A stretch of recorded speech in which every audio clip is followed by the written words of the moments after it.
Hey guys, Adam Cord here. I am going to, as quickly as I can, walk through my gate. This is the gut gate. If you haven't read any of the gut articles, I suggest you go over to denaliskis.com/gut and read through that. Some of the stuff I talk about here may be a little confusing unless you've read those already and you have a basic understanding of kind of what the gut theory is and what some of the terminology is. So just to dive right in here, this is a 35 off pass from Trophy Lakes. Before I get into the movements, I just want to talk a little bit about the overall idea with this gate. The thing to keep in mind is that you can ski without a slalom course. The course is really just a mechanical timer, tells you when to turn. But you're just swinging back and forth behind a boat or up on a boat, and what this gate does is give you the earliest possible line into the first buoy and still go through the gates. So if you can start with the earliest possible line, it's a lot easier to keep the earliest possible line through the course. So the first thing is the pre-gate setup. Now this gate starts earlier than other gates, so you want to be standing tall, balanced, centered over the balls of your feet, and it's what we would call a stacked position early. And you can see that I'm in the whitewash there, and the ski attitude is flat, and that's a function of where my balance is, which is balance between the balls of my 2 feet. As the pullout starts, the first move you can see is it's not backing away from the boat. It is forward and toward the direction of what we would call the zero ball. Now this starts early again. This is well before the boat. This is before the boat hits the 55s. The energy that you can use to get up on the boat has to be gotten from behind the boat. So you can't really get acceleration up on the boat unless you are back behind it, probably with the rope 45 degrees or less. So what we try to do here is be early and aggressive on this pullout and keep the pullout relatively short. You can't really be pulling on the boat, or excuse me, you can't really be pulling on the rope beyond 45 degrees and get useful energy from the boat. You want to be early and aggressive on this pull out so that we can come off the pole early and we can have a long glide to get our timing right of the boat.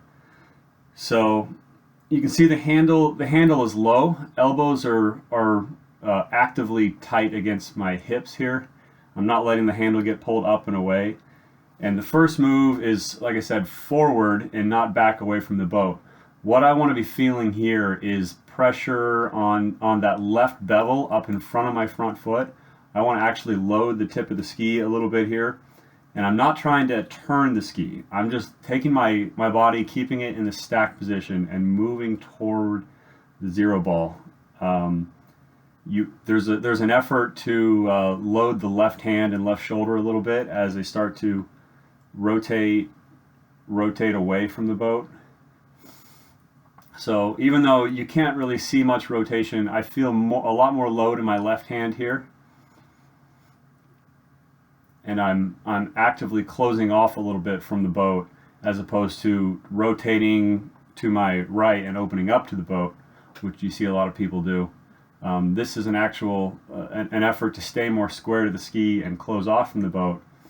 And you can see it's a pretty aggressive pull right away. So there's not a long, slow pull out here. It's aggressive, and the water brake is still forward, and that's because I'm moving toward the zero ball and I'm pressuring that bevel up in front of my front foot. Again, I'm not trying to turn the ski. I'm just trying to lead the ski with my body, and the ski just naturally will build angle behind me. As the transition out of the pullout starts, which starts early, again, most of all the energy created to get up on the boat happens from back behind the boat. So as soon as I get out of the whitewash, you can see I'm already starting to stand up. Now this is where some people get confused, because just because I do an aggressive start to the pullout, this move is actually very slow, and deliberately slow, because you don't want the ski to roll over to the inside edge. So once I'm beyond 45 degrees in the boat, I'm going to be on a totally flat ski. Again, the body still stays in a line. The pressure is still balanced between the balls of your feet, and you just want to let the boat stand you up slowly. Never let the ski roll hard to that inside edge, because as soon as it rolls to that inside edge, you're going to start losing a lot of speed and falling back on the boat. Not to mention, you'll probably start to ski into slack line if you do that. So doing a slow, deliberately slow transition out of that pull keeps the line tight, keeps you up on the boat in an efficient position on the ski, and keeps you moving down the lake. Now, the other thing to note is that the handle actually rolled to vertical at this point, and that's done because it helps keep the handle close to your body, and it helps keep the handle from rotating your body in too early. So the handle actually rotates up and vertical as you move up into a flat ski. So now we're up into the glide, and this is where we get timing on the boat. You can use your left arm and your left hand to sort of adjust the tension of the line a little bit, and you can pressure forward a little more if you need to on the ski to shut the ski down. You never want to lean back. Sometimes if you're a little too late and you're a little too fast in your glide, some people you'll see they'll lean back. It's really difficult if you lean back here to get back forward where you want to be for the turn in. So if you need to scrub some speed here, it needs to be done by pressuring the front of the ski.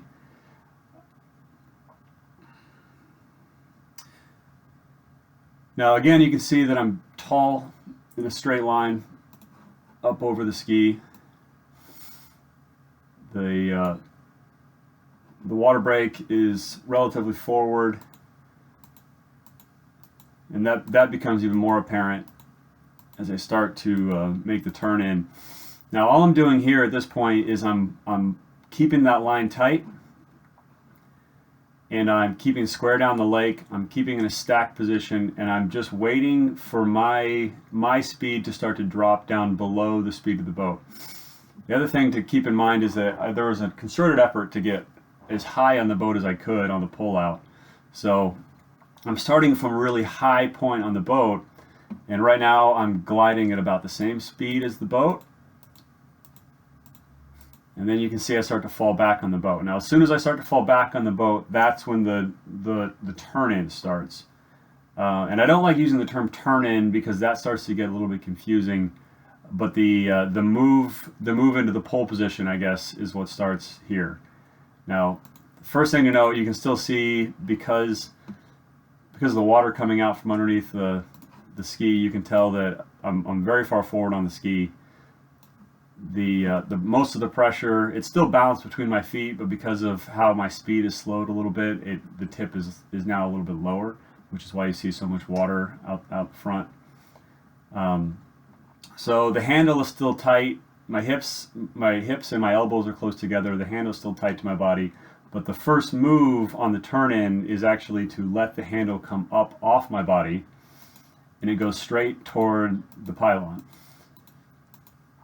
So you can see my arms are starting to straighten out and move toward the pylon as I start to fall back on the boat. This is a really slow move. Everything on this turn-in and transition into the pulling position, everything into the wakes, to be honest, is a very slow progressive move.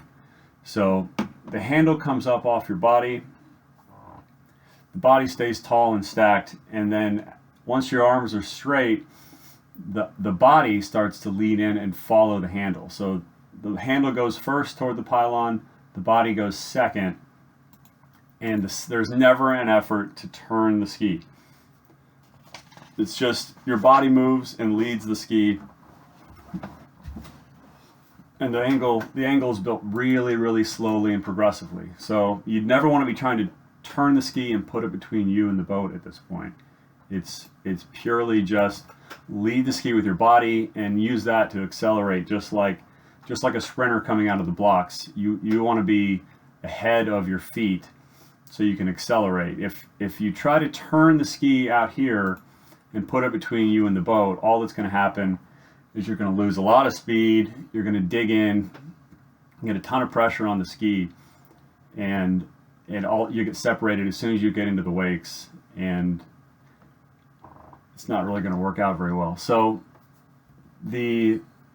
as I start to move in on this turn in, even now you can see the line is razor tight. So I'm pressuring the line, but you can tell the ski is still pointed pretty much down the lake. So I'm not pressuring the ski. Any of the load it's all in my hands as I very slowly, very progressively build into angle and build into the pulling position. The reason why this is done so slowly and progressively is because, just like on the pullout, you really can't get energy from the boat until you're under the rope is 45 degrees or less. So any attempt to load the ski way out here is just a way to dig in and put yourself in a really overloaded position coming into the wakes, where you're guaranteed to get separated as soon as you come through center. So all I'm doing out here is using this long, slow turn in as a runway to slowly build speed, so that when I do finally get into that power position into the whitewash, I'm already moving with a decent amount of speed towards center, and my body has stayed up over the ski, the tip has stayed down, and the ski's in a strong efficient position in order to take that load. So again, you can see staying over the ski, body is still in that stacked position, ski still doesn't have very much angle, and I'm just now starting to get to the point where what we would call the gate approach, where I'm actually getting some starting to gas the zero off a little bit, and so the boat will be giving me back some power. But in this case, that's a really good thing, because we're in a strong, efficient position to handle it. So the hips are up, the body's in line, the water brake is forward on the ski's low and flat. I never fell backward on the ski. So right now I'm starting to get gas from the boat, and we're in position to take it.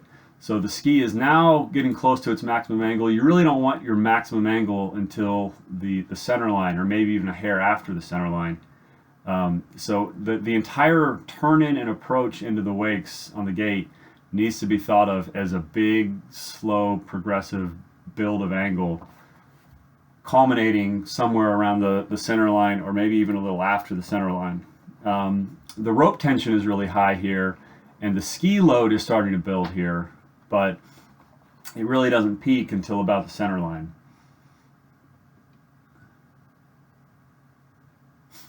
Here you can finally see the skis between me and the boat. So this is the earliest you really want the ski between you and the boat. If the ski's between you and the boat any earlier than this, then it was too soon. It was too soon. You got overloaded, and you're bound to be separated as soon as you come off the second wake.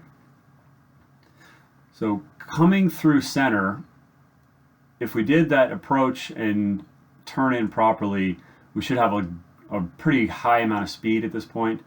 And if you do have a lot of speed, the ski will naturally want to start to flatten out and roll to the new edge. Now that's just a function of where the water is coming from underneath the ski as you build speed. There's some information about that in the gut articles. But the thing that you do have to be aware of is if that will naturally happen if you let it. So you have to be aware that the ski wants to roll to the new edge if you have a lot of speed. You want it to. That's fine. So if you try to hold that ski on this banked up angle, you're going to have a hard time staying connected off the second wake. So we want to let the ski roll to the new edge as soon as it wants to. Now, even though the ski is unweighting and starting to roll the new edge, the line tension actually at this point is still building. So that's why the hips need to stay up, and the line, you need to stay in a strong position against the line, even though even though the ski is rolling to a new edge. So that's something people get confused about, is the difference between line load and ski load. Those are not the same. So you can have the ski loaded, excuse me, you can have the line loaded without the ski, but you can't really load the ski without loading the line, if that makes sense. So you can let the ski roll to the new edge, but because of the centripetal force of your body swinging around the pylon, you're still going to have a ton of load in the rope as you come off the second wake. So you can see here the ski is totally flat, but I still have a really high amount of load in my hands and through the rope, and that can actually be calculated really easily. But it's purely just centripetal force. I'm a weight swinging on a rope around the pylon. So that force is in the line right now, even though the ski is totally flat. So because I let the ski roll the new inside edge, and I didn't try to hold any extra angle or any extra direction off the second wake, it's actually starting to point more down course as soon as it rolls the new inside edge. So this is another somewhat controversial part of what we coach, is that you're not trying, if you have the right speed into the wakes, you're not trying to take any extra angle off the second wake. And in fact, I'm making an effort to point the ski more down course than across course at this point, because that's where the handle is going to go. The handle, especially as the rope gets shorter, will swing a straighter and straighter line into the buoy. And if I'm trying to ski a wider path than the handle will go, I will ski myself away from the handle, and that means I will become disconnected with the rope. So trying to ski a more straighter path into the buoy, if you have the speed you need, is the best way to stay connected, because you're going to ski on the same path as the handle. You don't need to have super strength to stay connected to the handle if you ski on the same path as the handle. So you can see here, both my arms are bent. There's not a lot of pressure in my hands now, because I'm using the ski to actually direct myself on the same path as the handle. So that's basically the gate.